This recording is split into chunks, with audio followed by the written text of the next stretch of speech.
اللہ سبحانہ و تعالیٰ نے جب حضرت آدم علیہ السلام کو پیدا فرمانے کا ارادہ کیا اور فرشتوں سے کہا کہ میں جو ہے ایک انسان بنانے لگا ہوں، تو انہوں نے کہا کہ آپ ایسے شخص کو کیوں بنا رہے ہیں، ایسی مخلوق کو کیوں بنا رہے ہیں کہ جو زمین میں فساد پھیلائے گی؟ تو اللہ سبحانہ و تعالیٰ نے ارشاد فرمایا کہ میں زیادہ جانتا ہوں، میں وہ جانتا ہوں جو تم نہیں جانتے۔ اور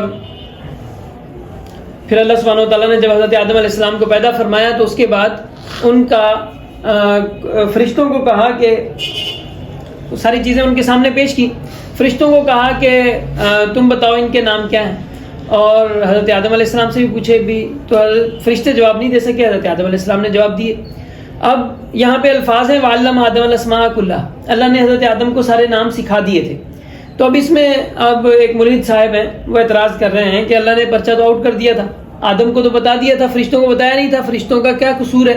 اب فرشتے جواب نہیں دے سکے، حضرت آدم نے جواب دیا ہے، تو اب اس میں تو فرشتوں کو جواب سکھایا ہی نہیں تھا، فرشتوں کا کیا قصور ہے؟ تو اب بتانے کا مقصد یہاں پہ یہ ہے کہ جب اللہ نے سکھایا، حضرت آدم کو سکھایا، تو حضرت آدم کو کہیں کونے میں لے جا کے تو نہیں سکھایا، وہیں پہ فرشتے موجود تھے۔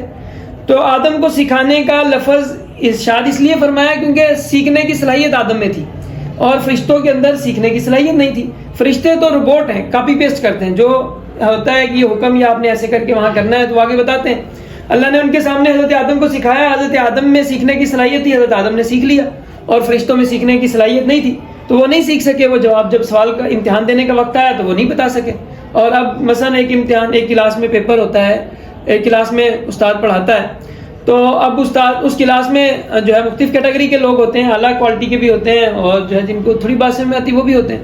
اب ایک آدمی جو ہے لفظ بلفظ سنا دیتا ہے اور ایک بندے کو پتہ ہی نہیں چلتا ہے، تو اب استاد بھی اپنے ان کا ذکر کرتا ہے کہ میں نے اس کو پڑھایا، حالانکہ پڑھایا تو اس نے اس کو بھی ہے جس کو نہیں آیا، تو لیکن وہ ذکر جو ہے اس کا کرتا ہے کہ جس کو آیا ہے۔ تو یہ بھی اسی طرح سے ہے کہ جس کے اندر جو صلاحیت تھی اس کا ذکر کیا، ورنہ سکھایا اللہ نے فرشتوں کے سامنے تھا، تو ان کو بتانا یہ مقصود تھا کہ دیکھو جو صلاحیت اس کے اندر میں نے رکھی ہے وہ صلاحیت تمہارے اندر ہے نہیں، کہ وہ چیزوں کو بظاہر یہ اس طرح کی کوئی چیز تھی جو انالائسس کا کوئی طریقہ تھا، کوئی اس طرح کا بتانے کا طریقہ، سکھانے کا طریقہ اس طرح تھا کہ جس کے اندر کوئی تعلیمات اور جو نتائج ہیں وہ اخذ کرنے والا تھا، جو جسے کیلکولیشن کہتے ہیں، نتیجہ نکالنا جسے کہتے ہیں، تو نتیجہ نکالنے کی صلاحیت انسان کے اندر تھی، فرشتوں کے اندر نہیں تھی۔ تو اس وجہ سے اللہ سبحانہ و تعالیٰ نے ان کو، فرشتوں کو یہ ثابت کیا کہ دیکھیں یہ تمہارے اندر اس صلاحیت میں بہتر ہے۔ اب اگلا سوال اب یہاں پہ اس کے بعد ذکر ہے کہ اللہ سبحانہ و تعالیٰ نے حضرت آدم علیہ السلام کو سجدہ کرنے کا فرشتوں کو حکم دیا، تو سارے سجدے میں گر گئے سوائے شیطان کے، تو شیطان کے سوا باقی سارے سجدے میں گر گئے۔ تو جب تو اللہ سبحانہ و تعالیٰ شیطان پہ ناراض ہوئے اور شیطان کو نکال دیا۔ تو اب اس پہ وہ اعتراض کرتے ہیں، اعتراض کرنے والے صاحب یہ کہتے ہیں کہ اگر اللہ نے حکم ہی فرشتوں کو دیا تھا، شیطان کو حکم ہی دیا تھا، تو شیطان اگر سجدے میں نہیں گرا تو جو ہے اس میں وہ مجبور ہے، یعنی آپ اس کو آپ کیوں سزا دے سکتے ہیں؟ تو حالانکہ اگر یہ واقعی یہی بات ہوتی کہ حکم صرف فرشتوں کو تھا، شیطان کو نہیں تھا، تو شیطان یہ کہتا کہ مجھے آپ نے حکم ہی نہیں دیا۔ اس نے جواب میں یہ نہیں کہا کہ آپ نے مجھے حکم نہیں دیا، اس نے جواب میں یہ کہا کہ میں اس سے بہتر ہوں اس لیے میں نے سجدہ نہیں کیا۔ تو اب یہ بات تو پتہ چل گئی کہ سوال جو ہے، جو حکم جو تھا وہ فرشتوں کے ساتھ شیطان کو بھی تھا۔ تو اب یہاں پہ یہ بات کہ یہاں فرشتوں کو ذکر کیا گیا اور شیطان کو ذکر کیوں نہیں کیا گیا؟ تو یہ اس وجہ سے بھی ہو سکتا ہے کہ شیطان، کیونکہ بنیادی طور پہ جیسا کہ دوسری روایات سے پتہ چلتا ہے کہ شیطان آسمانی مخلوق نہیں تھا اور وہ زمین پہ رہتا تھا، پھر اس کو آسمان پہ بلا لیا گیا اور جو ہے وہ فرشتوں کے ساتھ کا نہیں تھا۔ تو لیکن اب وہ وہاں پہ فرشتوں کے ساتھ رہ رہا تھا تو فرشتوں کے احکامات اس پہ بھی نافذ تھے۔ جیسے اگر ایک بندہ ہے، امریکی ہے، وہ پاکستان میں آتا ہے، تو اب اس کے لیے ظاہری بات ہے امریکی کے لیے پاکستانی قانون تو نہیں ہے، جو پاکستانی قانون ہے وہ پاکستانیوں کے لیے، امریکیوں کے لیے نہیں ہے۔ لیکن اگر وہ پاکستان میں آتا ہے تو پاکستان میں آنے کے بعد جب وہ پاسپورٹ لے کے آتا ہے تو اس پہ پابندی ہے کہ اس نے ہمارے یہاں کے قوانین کو کیا کرنا ہے، فالو کرنا ہے۔ اگر مثلا کوئی عرب آ گیا ہے، عرب آ کے بولتا ہے کہ بھئی میرے تو آپ کا پاکستان کا قانون یہ ہے کہ ہم جو ہے الٹے ہاتھ پہ جو ہے ہمارے یہاں گاڑی چلاتے ہیں، تو ان کے یہاں قانون یہ ہے کہ روڈ سیدھے ہاتھ پہ گاڑی چلاتے ہیں۔ اگر وہ یہاں پہ آ کے سیدھے ہاتھ پہ گاڑی چلانے لگ جائے، ٹریفک والا اس کی چلان کرے، بولے بھائی یہ تو آپ میرے پہ ظلم کر رہے ہو، میرے پہ آپ کا قانون ہی نہیں ہے، قانون تو آپ کا ہے، میں تو عربی ہوں، میرے اوپر قانون نافذ ہی نہیں ہوتا۔ تو بھائی جب یہاں پہ اس آپ گورنمنٹ میں آئے ہو تو یہاں کے قوانین سارے آپ نے فالو کرنے. تو بنیادی طور پہ وہ اس گورنمنٹ کا نہیں تھا, وہ زمین کی مخلوق تھا, اوپر آیا تھا, لیکن جب اللہ نے حکم دیا تو حکم اس کے لیے بھی تھا, اور اسی وجہ سے اس نے اس بات سے انکار نہیں کیا کہ مجھے حکم نہیں تھا. اس نے یہ وجہ بتائی کہ میں اپنے آپ کو بہتر سمجھتا ہوں, اس وجہ سے میں سجدہ نہیں کرتا. کو اللہ سبحانہ و تعالیٰ نے یہاں سے خطاب شروع کیا ہے, اور اگلے تقریباً سوا پارے میں پورے پارا تقریباً جو ہے بنی اسرائیل کا ذکر ہے. اب بنی اسرائیل جو ہے حضرت یعقوب علیہ السلام کی اولاد ہے اور حضرت ابراہیم علیہ السلام کی اولاد ہے. اب قرآن کریم نازل ہو رہا ہے مکہ میں, اور مکہ کے لوگ اپنے آپ کو امی کہتے ہیں. کیا کہتے ہیں؟ امی کہتے ہیں, ان پڑھ کہتے ہیں, اور پڑھا لکھا سمجھتے ہیں یہودیوں کو. پڑھا لکھا کس کو سمجھتے ہیں؟ جب بھی ان کا کوئی مسئلہ ہوتا ہے تو وہ سوال لے کے جاتے ہیں کن کے پاس؟ یہودیوں کے پاس. تو قرآن کریم یہاں پہ اب وہ جو معترض صاحب ہیں وہ اعتراض کرتے ہوئے کہہ رہے ہیں کہ بھئی یہ قرآن کریم جو ہے جب بات کافروں کے اوپر قرآن نازل جو ہو رہا ہے وہ کافروں کے لیے ہو رہا ہے, تو اس میں یہودیوں کو کیوں کہا جا رہا ہے ولا کافرین بھی, کہ تم پہلے کافر نہ بنو. یہودیوں کو مخاطب کر کے پہلے کافر تو وہ ہوں گے نا جو مکہ والے, تو وہ یہودی پہلے کافر کیسے ہوئے؟ تو پہلے کافر اس لیے ہوئے کیونکہ مکہ والے یہ مانتے تھے کہ ہمیں علم نہیں ہے. علم وہ پوچھنے کے لیے, ہر بات کو چیک کروانے کے لیے, ویریفائی کروانے کے لیے کس کے پاس جاتے تھے؟ یہودیوں کے پاس جاتے تھے. اور اس میں یہودیوں کو باقاعدہ خطاب ہے, اور خطاب کرتے ہوئے ان کو کہا گیا ہے کہ دیکھو اوفو بعہدی اوفی بعہدکم, تم میرے سے کیا ہوا وعدہ پورا کرو, میں تمہارا وعدہ پورا کروں گا. اور اب وہ اللہ کا کیا وعدہ ہے جو ان سے ہے, یہ استثناء کے اندر, کتاب الاستثناء کے اندر ان کی کتاب ہے تورات کی, اس کے اندر مذکور ہے.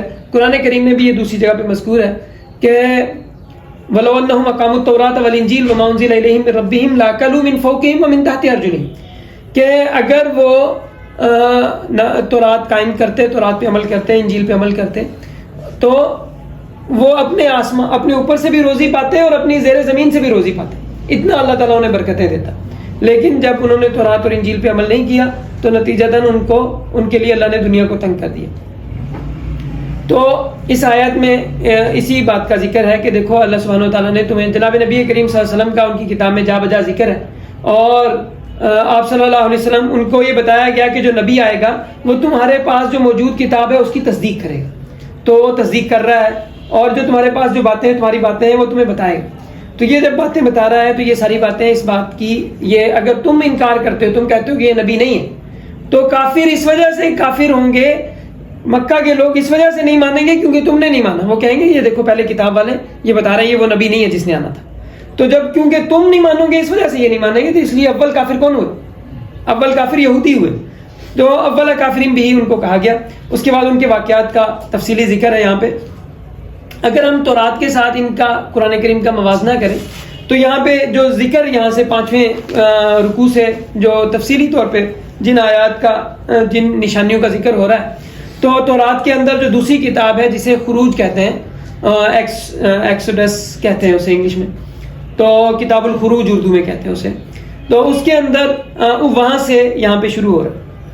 اب اس بات کو شروع کرنے سے پہلے میں تو آپ کو پتہ چلے گا کہ یہاں پہ ان کے ہاں جو دو حضرت داؤد علیہ السلام اور حضرت سلیمان علیہ السلام کے بعد ان بنی اسرائیل 2 گروہ میں تقسیم ہو گئے.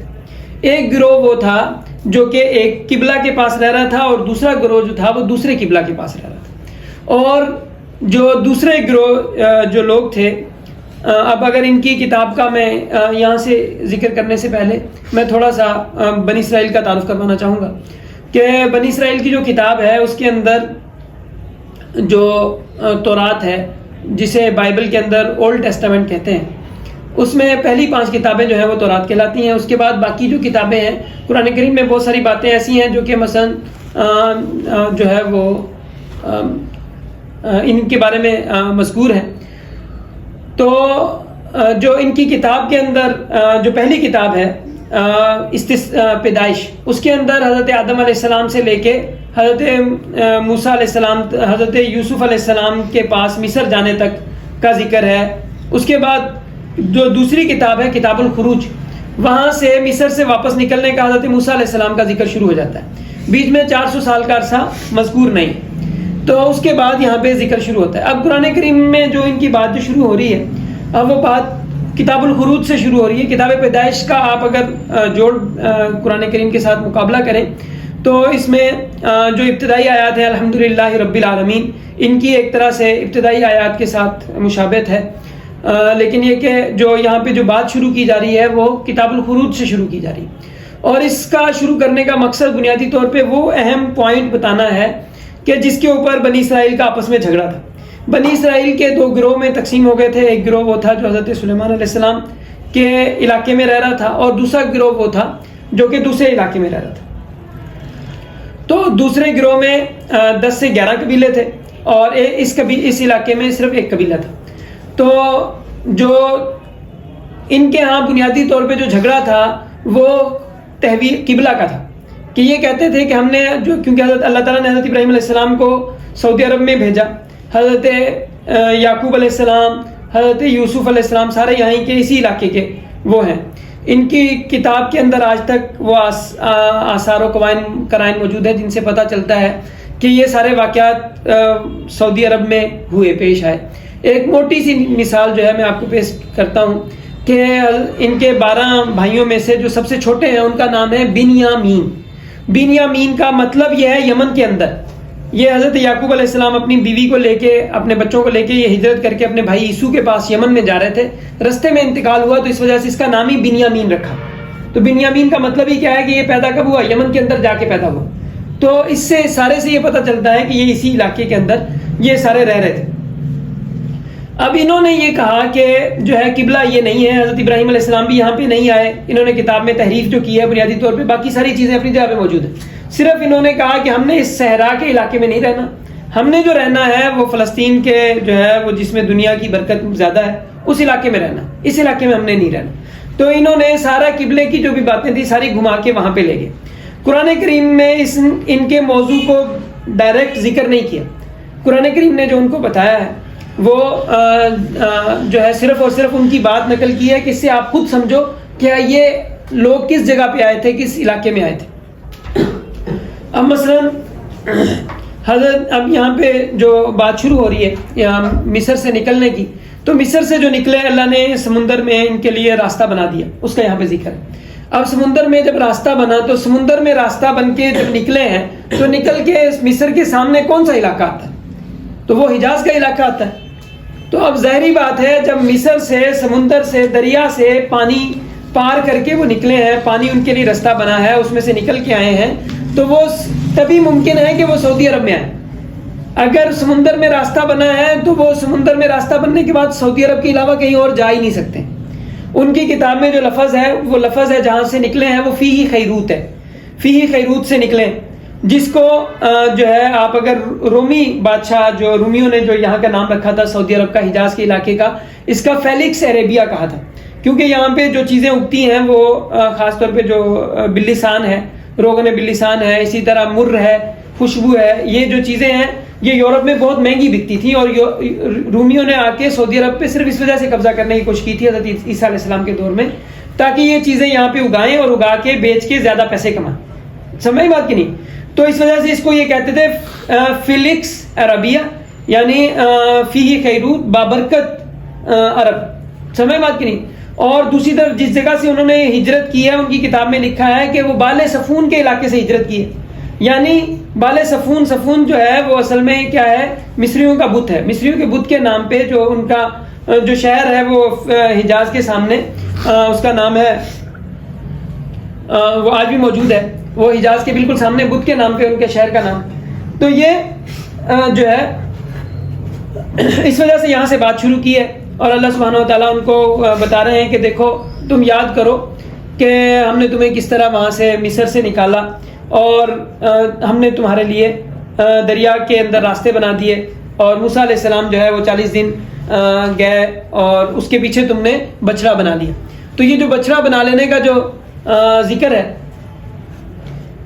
اب یہاں پہ سعودی عرب کے اندر سعودی عرب کے ساتھ بیل کے بہت سارے تعلقات ہیں. بیل کا ذکر یہ کہتے ہیں سور کا علاقہ یا سور کی سرزمین میسوپوٹامیہ کی سرزمین ہے یا فلسطین کی سرزمین ہے، حالانکہ وہاں پہ اس کا کوئی ثبوت ان کو نہیں ملتا. یہاں پہ ہمارے پاس آج تک ثبوت موجود ہے. پہلا ثبوت تو یہ ہے کہ یہاں پہ جو یمنی جو بادشاہ ہوتا تھا وہ تاج جو پہنتا تھا اس کو ذوالقرنین کہتے تھے. ذوالقرنین یعنی دو اس کا جو تاج ہوتا تھا اس کے اندر دو سینگ ہوتے تھے, وہ اس وجہ سے یعنی بیل سینگوں والا اسے کہتے تھے, یہ اس کا لقب تھا.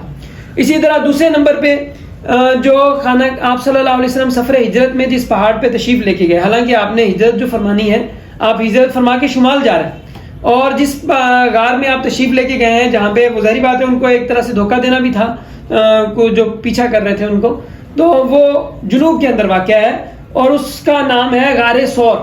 سور کا معنی ہے بیل, سمجھ بات گئی. تو اب ظاہر یہ ہے کہ یہ لوگ جب وہاں سے ہجرت کر کے آئے تو اللہ سبحانہ و تعالیٰ نے ان کو یہاں پہ خانہ کعبہ کے علاقے میں آئے, اور یہاں پہ حجاز کی جو حدود حرم ہے اس سے باہر انہوں نے یہاں پہ سور جو غار سور جہاں پہ ہے اس جگہ پہ انہوں نے جو بت بنایا, بچڑا بنایا اور بچڑے کی عبادت کی. حضرت موسیٰ علیہ السلام کو جو وحی ہوئی وہ کس جگہ پہ ہوئی بظاہر ان کو, کیونکہ ان کی کتاب کے اندر یہ لکھا ہوا ہے کہ ایلیا کو اسی جگہ پہ وحی ہوگی جہاں پہ موسیٰ کو وحی ہوئی تھی. تو موسیٰ علیہ السلام کو اس کا مطلب یہ ہے کہ حضرت ایلیا کو وحی کہاں پہ ہوئی, یعنی جو آپ صلی اللہ علیہ وسلم کا ان کی کتاب میں ذکر ہے وہ ایلیا کے نام سے.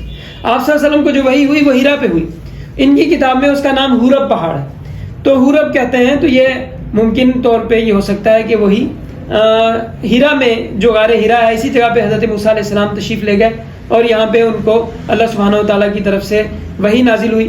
اور پھر اس کے بعد یہ جب واپس آئے یہیں پہ غار سور یعنی جبل النور جسے کہتے ہیں, غار ہیرا جو ہے وہ مشرق سے تھوڑا سا جنوب شمال مشرق کی طرف ہے کنارے میں, اور غار سور جو ہے جو سور کا جو علاقہ ہے یہ جنوب کے اندر واقع ہے, تو جنوب مشرق کے اندر واقع ہے. تو یہ یہاں سے لے کے جب واپس وہاں پہ گئے تو وہاں پہ وہ لوگ یعنی یہ حدود حرم کے اندر ہے, وہ حدود حرم سے باہر ہے. تو حدود حرم سے باہر جو ہے وہ لوگ انہوں نے بت پرستی کر چکے تھے اور بچڑا بنا چکے تھے, اور وہاں پہ بظاہر حضرت موسیٰ علیہ السلام کے حکم سے یہاں پہ ان کا جو قتل کا جو حکم ہوا وہ یہاں پہ ہوا. تو اس میں ان کے اوپر جو اللہ سبحانہ و تعالیٰ نے نعمتیں کی ان کا ذکر ہے. اس میں پہلے اسی ترتیب سے جس ترتیب سے یہاں پہ یہ نعمتیں ان کے واقعات مذکور ہیں اسی ترتیب سے کتاب الخروج میں مذکور ہے کہ پہلے ان کے اوپر من و سلوہ پہلے نازل ہوا, اور اس کے بعد پانی ان کے ساتھ موجود تھا اور پانی ان کو میسر آ گیا تھا. بظاہر آب زمزم جو ہے وہی اس سے یہ مستفید ہو رہے تھے. اور جب حضرت موسیٰ علیہ السلام کی بہن کا انتقال ہوا تو اس کے ساتھ ہی آب زمزم بند ہو گیا. مریم حضرت موسیٰ علیہ السلام کی بہن کا نام تھا مریم, تو ان کے انتقال کے ساتھ ہی بنی اسرائیل میں پانی جو ہے وہ جو چشمہ تھا وہ خشک ہو گیا. تو اس کے بعد انہوں نے پانی کا مطالبہ کیا.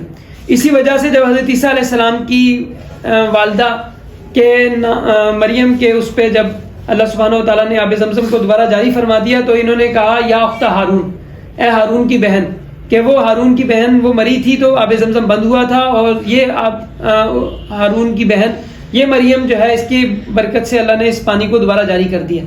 اب یہ کہ وہ پتھر کون سا تھا جس کے اوپر جو ہے وہ 12 چشمے جاری ہوئے, وہ ممکنہ طور پہ ہو سکتا ہے حجر اسود جو خانہ کعبہ کے جو کونے کا پتھر جو کہلاتا ہے, ہو سکتا ہے یہی جو ان کی کتاب میں مذکور ہے کونے کا پتھر جو ہے وہ کہتے ہیں.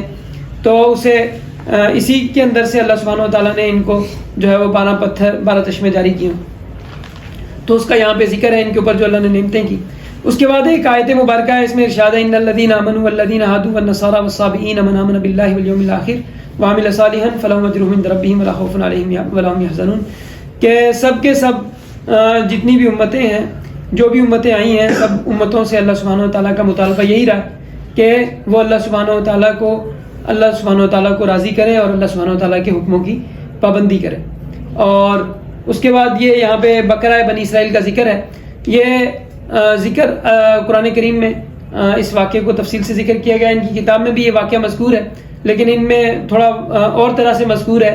قرآن کریم میں جو بات بتائی گئی ہے وہ بالکل واضح انداز میں, اور اصل بات وہ ہے جو قرآن کریم میں بتائی گئی, کیونکہ دوسری جگہ پہ ان کا ذکر ہے کہ وَأُشْرِبُوا فِي قُلُوبِهِمُ الْعِجْلَ بِكُفْرِهِمْ, ان کے دل میں بچڑا جو ہے وہ گھس گیا تھا. یہ جو بھی بات ہوتی, ذرا سی بات ہوتی, ان کو گائے یاد آ جاتی تھی. تو اللہ سبحانہ و تعالیٰ نے ان کے دل سے گائے نکالنے کے لیے ہر چیز پہ ان سے گائے ذبح کروائی, لیکن اس کے باوجود گائے ان کے دل سے نہیں نکلی. تو اب یہ ان کے جو ہے ایک بندہ تھا اس نے قتل کر لیا, تو قتل کرنے کے بعد جو ہے اس نے کہا کہ نام بھی جو ہے وہ کسی اور کا لگا دیا، کہ وہ مثلا چچا بھتیجا تھا، بھتیجے نے قتل کر دیا اور کہا کہ چچا کو قتل کر کے، اور چچا کا اور کوئی وارث نہیں تھا، وارث بھی خود تھا، تو نام لگا دیا دشمنوں کا. تو ایک تیر سے دو شکار کیے، کہ ایک مطلب یہ کہ دشمنوں کے اوپر جو ہے وہ اپنے جو مقابل قبیلے والے تھے ان سے وہ بھی مانگا کہ ان سے دیت ہمیں لے کے دو، اور دوسرے نمبر پہ کہ یہ جو قتل کیا اس سے اس نے یہ فائدہ یہ حاصل کرنا چاہا کہ جو ہے میراث ساری کی ساری مل جائے گی. تو اس نے حضرت موسیٰ کو کہا کہ ہمیں جو ہے ہمارا فیصلہ کرو، ان سے قصاص دلاؤ. تو حضرت موسیٰ علیہ السلام اگر ویسے ارشاد فرما دیتے کہ بھئی تمہارا قاتل جو ہے یہ اس کو مارنے والا یہ نہیں ہے، یہ خود بھتیجا ہے، تو ظاہری بات ہے کہ انہوں نے نہیں ماننا تھا کہ ایک ہمارا بندہ مر گیا اور جو ہے نا ایک الزام بھی ہم پہ ہی لگا رہے. تو اس کے لیے ایک خلاف جو ہے وہ فطرت چیز چاہیے تھی. تو اللہ سبحانہ و تعالیٰ نے ان کو حکم دیا کہ بھئی آپ گائے ذبح کرو. تو انہوں نے اپنی اس کے مطابق سوالات کیے، ایسی ہو ویسی ہو. تو وہ ساری کی ساری اصل جو گائے ذبح کرنے کا جو پہلا حکم ہوا وہ ان کو بظاہر اس موقع پہ ہوا. گائے ذبح کی گئی اور اس کے بعد کہا گیا کہ اس گائے کا جو جسم ہے اس کو اپنے مقتول کے ساتھ لگاؤ، تو مقتول جو ہے وہ آپ کو بتا دے گا کہ قاتل کون ہے. انہوں نے گائے کا جو ٹکڑا تھا وہ کاٹ کے اس کو لگایا تو وہ کھڑا ہو گیا، اور کھڑا ہو کے اس نے مقتول نے بتایا کہ بھئی مجھے میرا قاتل جو ہے یہ میرا بھتیجا خود ہے. تو یہ یہاں پہ اس کا ذکر ہے.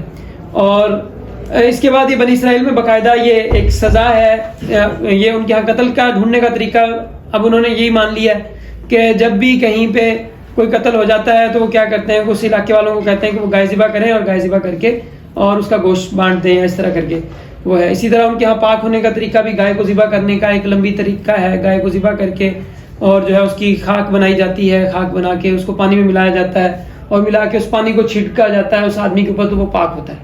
تو یہ جو ہے ان کے ہاں گائے کے بارے میں رواجات ہیں.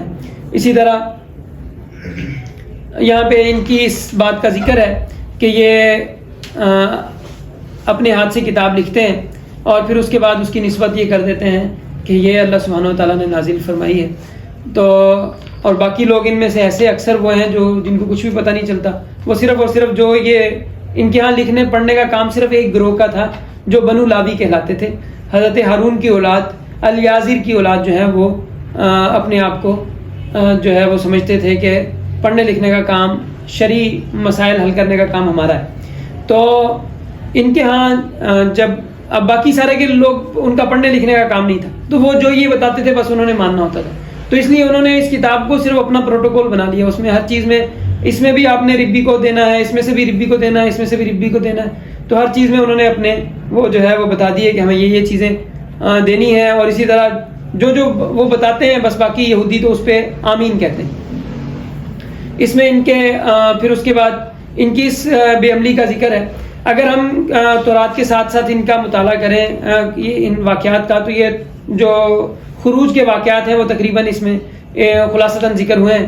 اور اس کے بعد جو ان کے ہاں تورات کے واقعات تقریباً ذکر ہو گئے ہیں. اس کے بعد قضات کا جو دور ہے اس کا ذکر ہے. قضات کے دور میں ان کے ہاں جو بادشاہت کے ہیں کچھ سٹیپ ہیں. سب سے پہلا دور تو وہ ہے جو حضرت موسیٰ علیہ السلام کا دور ہے.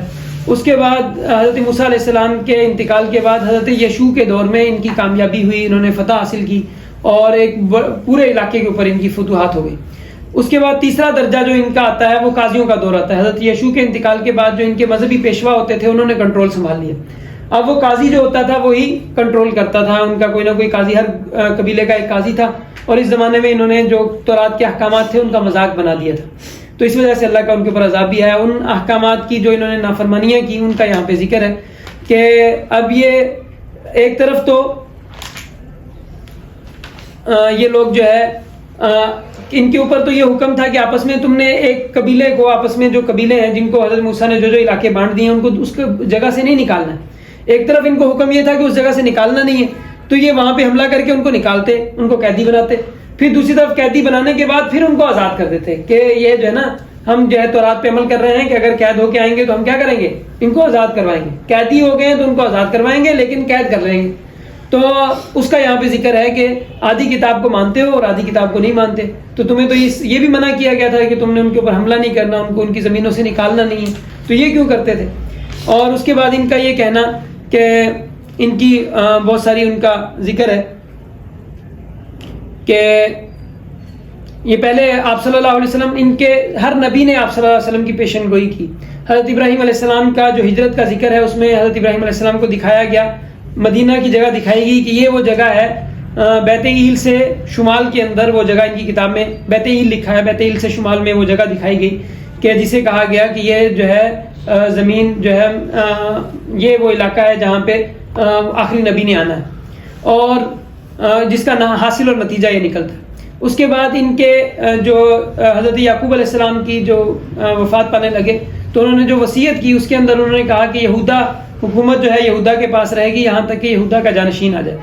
اسی طرح پھر جو حضرت موسیٰ علیہ السلام ہیں انہوں نے اپنی جب وصیت ہے، ان کی وصیت کا ذکر ہے تو انہوں نے اس میں ذکر کیا کہ فاران کے پہاڑوں سے اور جو ہے وہ نبی آخر الزمان تشریف لائیں گے. اسی طرح حضرت یشوع جو تھے حضرت موسیٰ کے بعد جو نبی تھے، انہوں نے جو مدینہ کو جو فتح کیا وہ انہوں نے کیا، اور انہوں نے اس کی دیواریں گرا دیں، اور انہوں نے کہا کہ اب اس کی جو ہے نبی آخر الزمان جو ہے اس کے آنے تک جو ہے اس کی کوئی دیواریں نہیں ہوں گی، اس کی کوئی جو ہے وہ سائیڈ میں دیواریں نہیں بنائے گا. اور دوسرے نمبر پہ یہاں پہ جو نبی آخر الزمان آئے گا، جو آخری نبی آئے گا، اس کی نشانی یہ ہوگی کہ اس کا جو بیٹا ہے وہ فوت ہو جائے گا. اس کا جو ہے وہ بڑا بیٹا بھی اور چھوٹا بیٹا بھی اس کا جو ہے وہ انتقال کر جائے گا. تو بیٹا جو ہے نرینہ اولاد اس کی انتقال کر جائے گی. اور یہ نشانیاں آپ صلی اللہ علیہ وسلم کے بارے میں ان کی کتاب میں موجود تھیں، اور یہ اسی وجہ سے یہاں پہ موجود تھے جو یہودی یہاں پہ آ کے رہ رہے تھے مدینہ کے اندر. اسی طرح جو قبیلہ اوس تھا اس کے اندر اصل میں جو عیسائیت کے ساتھ ان کا تعلق رہا ہے ابتدائی طور پہ. اسی وجہ سے یہاں پہ جو مسجد زرار جس نے بنائی ہے وہ اوس کا ایک شخص تھا جو راہب تھا، راہب کے نام سے مشہور تھا، اور اس نے جو ہے یہ مسجد زرار بنائی تھی. تو اس کا مطلب یہ ہے کہ اوس اور خزرج جو ہیں یہ وہ قبیلے ہیں جن کا عیسائیت کے ساتھ تعلق رہا ہے. ابتدا میں رہا تھا، پھر آخر میں زمانہ اتنا گزر گیا کہ ان کو عیسائی تعلیمات بھول گئی، لیکن کچھ لوگ عیسائی تعلیمات کو جاننے والے تھے. تو اسی وجہ سے یہ لوگ جو ہے آپ صلی اللہ علیہ وسلم کی وسیلے سے یہ فتح مانگتے تھے، اور ان کا آج بھی ان کی کتاب کے اندر ذکر ہے فتح مانگنے کا. تو کہ حضرت داؤد علیہ السلام کے الفاظ ہیں کہ اس کے وسیلے سے ہمیں فتح عطا فرما، کہ اس طرح کے الفاظ موجود ہیں. لیکن جب اللہ سبحانہ وتعالیٰ ارشاد فرماتے ہیں کہ جب ہمارا حکم آ گیا اور جب نبی صلی اللہ علیہ وسلم کو ہم نے بھیج دیا تو انہوں نے اس کا انکار کیا.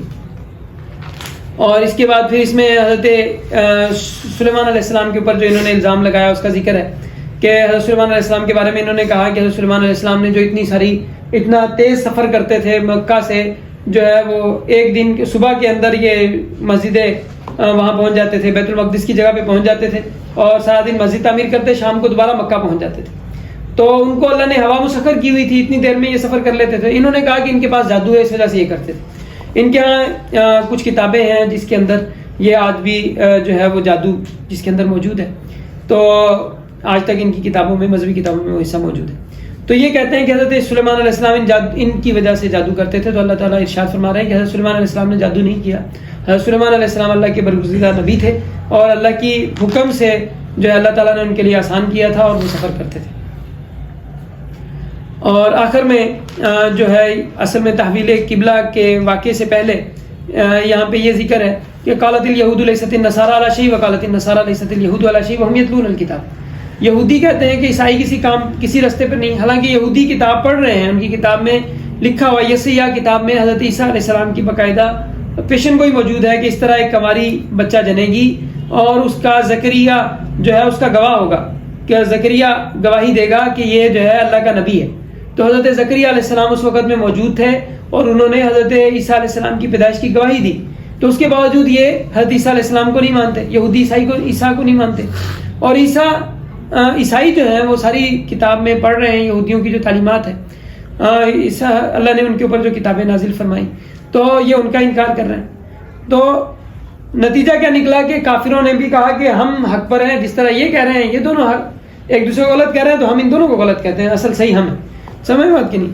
تو جب پڑھے ہوئے لوگ انکار کرتے ہیں تو اس کا نتیجہ کیا ہوتا ہے کہ وہ ان پڑھوں کو موقع فراہم کرتے ہیں کہ وہ جو ہے غلط بات کریں. اسی طرح یہاں پہ آخر میں حضرت ابراہیم علیہ السلام کا اور ان کا ذکر ہے، حضرت ابراہیم علیہ السلام کا ذکر ہے. بات کو اب ان کو یہ اختلاف اس بات میں تھا کہ قبلے کا علاقہ کون سا ہے، حضرت داؤد علیہ السلام کا شہر کون سا ہے اور جو حضرت ابراہیم علیہ السلام کا علاقہ ہے وہ کون سا ہے. حضرت عیسیٰ کے زمانے تک یہ اختلاف موجود تھا. تو اللہ سبحانہ و تعالیٰ قرآن کریم میں حضرت عیسیٰ علیہ السلام نے واضح طور پہ بتا دیا سارا کچھ، لیکن انہوں نے نہیں مانا. حضرت عیسیٰ علیہ السلام نے انہوں نے جو ہیکل بنایا ہوا تھا اس کو توڑنے کی پیشن گوئی حضرت عیسیٰ نے کی تھی اور اس وقت سے ٹوٹا آج تک نہیں بن سکا. اب یہ دوبارہ بنائیں گے تو دوبارہ بھی حضرت عیسیٰ آ کے توڑیں گے. اسے حضرت عیسیٰ علیہ السلام نے ارشاد فرمایا تھا کہ یہ ایک بھی پتھر اپنی جگہ پہ نہیں رہے گا، اور ان کا جو ہیکل جو انہوں نے بنایا تھا بیت المقدس کے اندر، اس ہیکل کو توڑنے کی پیشن گوئی حضرت عیسیٰ نے کی تھی. اور حضرت عیسیٰ کے جو شہید کرنے کی انہوں نے جو کوشش کی تھی، جو عذر جو وجہ جو بتائی تھی انہوں نے قاضی کو، وہ یہی بتائی تھی کہ ہماری کتاب کے مطابق یہ ہیکل کی توہین کرنا کیا ہے، قابل جو ہے وہ پھانسی جرم ہے، تو لہٰذا اس کو سلیب پہ چڑھایا جائے گا کہ اس نے ہیکل کی توہین کی ہے. تو اللہ سبحانہ و تعالیٰ نے قرآن کریم میں کسی ایک جگہ پہ بھی صراحتاً اس بات کا، اس اختلاف کا ذکر ہی نہیں کیا کہ جگہ وہ ہے یا یہ ہے. اللہ سبحانہ و تعالیٰ امت کو، انسانیت کو سادہ لفظوں میں سمجھا رہے ہیں. ایک تو ان کو بات سمجھانے کے لیے کچھ دلائل، عقلی دلائل دیے کہ ان سے آپ سمجھنا چاہو تو سمجھ سکتے ہو کہ حضرت موسیٰ کہاں پہ آئے تھے. حضرت موسیٰ جب مصر سے نکل کے آئے ہیں تو مصر سے نکل کے وہ فلسطین میں کیسے جا سکتے ہیں؟ مصر سے سمندر پار کریا، اس فلسطین والا راستہ تو اللہ نے ان کی کتاب میں لکھا ہے کہ اللہ نے منع کیا تھا موسیٰ کو کہ فلسطین کا راستہ نہیں لینا. جب فلسطین کا راستہ نہیں لینا، دریا پار کر کے، سمندر پار کر کے سیدھا نکلے ہیں، تو سیدھا پار کر کے نکلیں گے ہی کہاں پہ؟ حجاز میں نکلیں گے. جب حجاز میں نکلے ہیں تو مطلب یہ کہ آنے کی جگہ جہاں پہ جانا تھا وہ جگہ وہی تھی. تو اور اسی علاقے میں رہے تو بیت جو ہے خانہ کعبہ یہیں پہ. دوسرے نمبر پہ اب یہ والی بات ذکر کرنے کے بعد دوسرا یہاں پہ جو ذکر ہے وہ یہ ہے کہ حضرت ابراہیم علیہ السلام اور حضرت اسماعیل علیہ السلام کے واقعے کا ذکر ہے کہ اس میں پھر ان کو خطاب ہے کہ حضرت ابراہیم علیہ السلام کو اللہ نے بہت زیادہ آزمایا تھا اور حضرت ابراہیم علیہ السلام نے اپنی تمام آزمائشوں کو پورا کیا اور حضرت ابراہیم علیہ السلام نے گھر بنایا. وَإِذْ جَعَلْنَا الْبَيْتَ مَثَابَةً لِلنَّاسِ وَأَمْنًا. ہم نے وہ گھر جو بنایا وہ کیا ہے؟ بار بار لوٹ کے آنے کی جگہ ہے. وہاں پہ لوگ بار بار آتے ہیں، ایک دفعہ جاتے ہیں پھر دوبارہ آتا ہے. تو وہ جگہ کون سی جگہ ہے جہاں پہ بار بار جاتے ہیں؟ وہ خانہ کعبہ ہے اور وہاں پہ امن ہے. وہ گھر جہاں پہ جو حضرت ابراہیم علیہ السلام نے جو گھر بنایا تھا وہاں پہ کیا ہے؟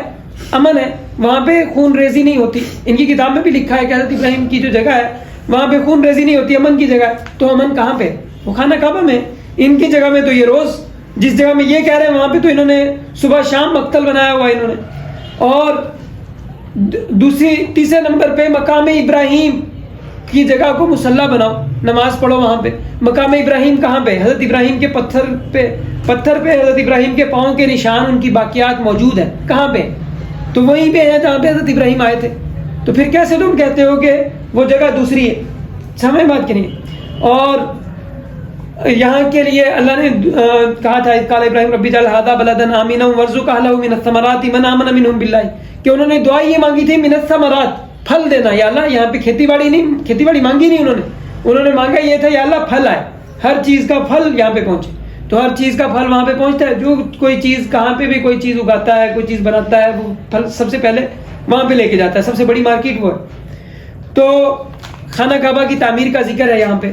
اور خانہ کعبہ کی تعمیر کے اندر تورات کی جو ان کی جو کتاب کے اندر یہ لکھا ہوا ہے کہ جو ہیکل تھا، ہیکل کے اندر تابوت سکینہ رکھا جاتا تھا. تابوت سکینہ کے اندر تورات کی تختیاں ہوتی تھی. اور تورات کی تختیاں یہ جب کفار قریش نے خانہ کعبہ کی دوبارہ تعمیر کی تو اس وقت وہاں سے تورات کی تختیاں ملی تھیں اور وہ تختیاں انہوں نے یہودیوں کو دی. یہودیوں نے ان کو سنبھال لیا اور کہا اس میں یہ لکھا ہے کہ جو اللہ کی مانے گا وہ ایسے ہے وغیرہ. انہوں نے اصل بات وہ لے کے سنبھال کے رکھ لی. اب وہ یہ آج بھی ہمارے پاس، یعنی ہمارے پاس یہ جو صحابہ جو اس وقت جو خانہ کعبہ تعمیر کرنے والے تھے ان کی جو یہ روایت میں ہمارے پاس موجود ہے کہ وہ تختیاں ملی تھی خانہ کعبہ سے اور وہ تختیاں یہودیوں نے پڑھی تھی. اس وقت تک آپ صلی اللہ علیہ وسلم کو نبوت نہیں ملی تھی اور وہ تختیاں جو ہے وہ یہودیوں نے قبضہ میں لے لی. وہ ابھی بھی آج بھی یہودیوں کے پاس کہیں نہ کہیں موجود ہوں گی. تو لیکن وہ تختیاں خانہ کعبہ سے ملنا اس بات کی دلیل ہے کہ ہیکل کون سا تھا؟ اللہ کا جو گھر ہے، جس گھر کی عبادت کرنے کا حکم تھا وہ کون سا ہے؟ وہ خانہ کعبہ. تو اب اللہ سبحانہ و تعالیٰ نے پورے اس میں واقع میں ایک دفعہ بھی اس بات کا ذکر نہیں کیا کہ جو ہے تم اس طرف کو خالص. اب یہ تحویل قبلہ یعنی ان کا یہ کہنا تھا, وہ کہنا یہ چاہ رہے تھے کہ اللہ ہم نے تیری بات اس وقت مانیں گے جب تو جو ہے ہمارے قبلے کو مانے گا, اس کو گھر قرار دے گا تو پھر ہم مانیں گے. اللہ نے وہ بات بھی ان کی مان لی. حضور صلی اللہ علیہ وسلم کو حکم دے دیا کہ آپ نے کیا کرنا ہے, اس طرح منہ کر کے نماز پڑھنی ہے, اور 17 مہینے تک وہاں منہ کر کے نماز پڑھتے رہے, لیکن وہ ایمان نہیں لے کے آئے. جنہوں نے یہ کہا تھا کہ اگر یہ قبلہ بن جائے تو ہم مانیں گے, وہ قبلہ بنا دیا گیا پھر بھی نہیں مانے, تو اللہ نے دوبارہ اصل قبلے کی طرف منہ کرنے کا حکم دیا. اور ساتھ ہی ارشاد فرما دیا وَلِلَّهِ الْمَشْرِقُ وَالْمَغْرِبُ. اصل چیز یہ نہیں ہے شمال, اصل یہاں پہ اگر دیکھیں مسئلہ شمال جنوب کا ہے, یعنی خانہ کعبہ جنوب میں ہے اور بیت المقدس شمال میں, تو بظاہر دیکھنے میں مسئلہ شمال جنوب کا ہے. اللہ تعالیٰ ارشاد فرما رہے وَلِلَّهِ الْمَشْرِقُ وَالْمَغْرِبُ. شمال جنوب کیا ہے, مشرق مغرب اللہ کا ہے. فَأَيْنَمَا تُوَلُّوا فَثَمَّ وَجْهُ اللَّهِ ان اللہ واسع علیم. اور دوسری جگہ لیس البر ان تولوا وجوہکم قبل المشرق والمغرب. خوبی یہ نہیں ہے کہ تم منہ کس طرف کر رہے ہو, مشرق کو کر رہے ہو مغرب کو کر رہے ہو. خوبی یہ ہے کہ تم جس کا حکم ہے اس کو پورا کر رہے ہو کہ نہیں کر رہے. بات سمجھ نہیں ہے. اسی لیے حضرت عمر رضی اللہ تعالیٰ نے جب انہوں نے کیا خانہ کعبہ کا طواف کر رہے تھے, تو انہوں نے کہا کہ میں تیرا طواف اس لیے کر رہا ہوں, میرے نبی نے طواف کیا. حجر اسود کو چومتے ہوئے کہا کہ میں جو ہے حجر اسود کے بارے میں, خانہ کعبہ کے بارے میں غالباً نہیں, حجر اسود کے بارے میں انہوں نے کہا کہ تجھے میں تیرا بوسہ میں اس لیے لے رہا ہوں کیونکہ میرے نبی نے لیا ہے. سمجھ بات کی نہیں ہے. پتھر کسی جگہ کے اندر کوئی کمال نہیں ہے, کمال اللہ کا حکم ہے, نبی صلی اللہ علیہ وسلم کا طریقہ ہے. اگر اللہ کا حکم نبی صلی اللہ علیہ وسلم کا طریقہ پورا ہو رہا ہے تو وہ کمال ہے, اور اگر نہیں ہے تو کمال نہیں. اب اس میں جو ہے ان کا قولوا آمنا باللہ وما انزل, آخری رکوع کے اندر ذکر ہے کہ وَمَن يَرْغَبُ عَن مِلَّةِ إِبْرَاهِيمَ إِلَّا مَن سَفِهَ نَفْسَهُ, کہ ملت ابراہیمی کا حکم دیا گیا تھا. حضرت موسیٰ علیہ السلام کی جو شریعت تھی وہ بھی کیا تھی, ملت ابراہیمی تھی, اور ملت ابراہیمی کا حکم دیا گیا. تو ملت ابراہیمی سے کون اعراض کر سکتا ہے, إِلَّا مَن سَفِهَ نَفْسَهُ, سوائے اس کے جو بے وقوف ہے. وَلَقَدِ اصْطَفَيْنَاهُ فِي الدُّنْيَا, ہم نے ان کو دنیا میں بھی چن لیا تھا. وَإِنَّهُ فِي الْآخِرَةِ لَمِنَ الصَّالِحِينَ, اور وہ آخرت میں البتہ صلحاء میں سے ہیں.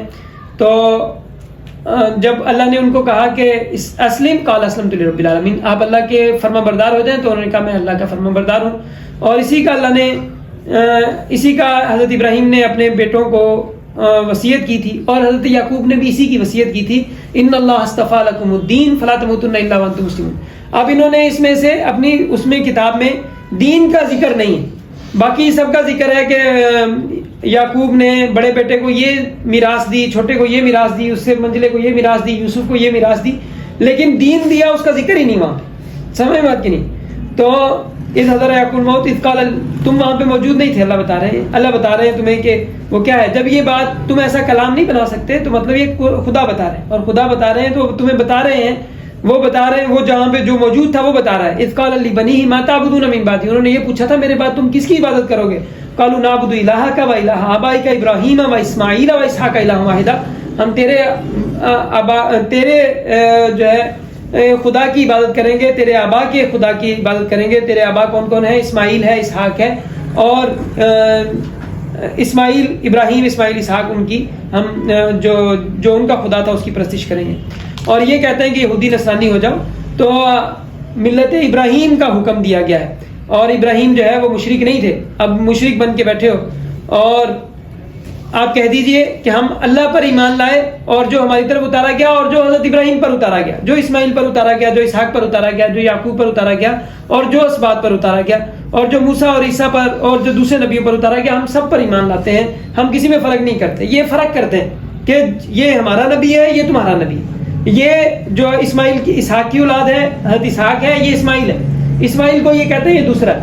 اسماعیل کی نہیں مانیں گے, اسحاق کی مانیں گے. اسحاق کی وہ ہے, اسحاق ہمارا ابا ہے, اور یہ پھر عیسو نہیں ہے جو ہے یعقوب ہمارا ابا ہے, تو یعقوب کی بات ماننی ہے.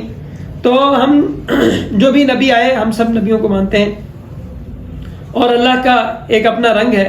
اللہ تعالیٰ جو علم دیتے ہیں, اللہ تعالیٰ جو حکمت دیتے ہیں, جو اللہ تعالیٰ دین دیتے ہیں, جو اللہ تعالیٰ زندگی دیتے ہیں, تو اس کا ایک اپنا رنگ ہے.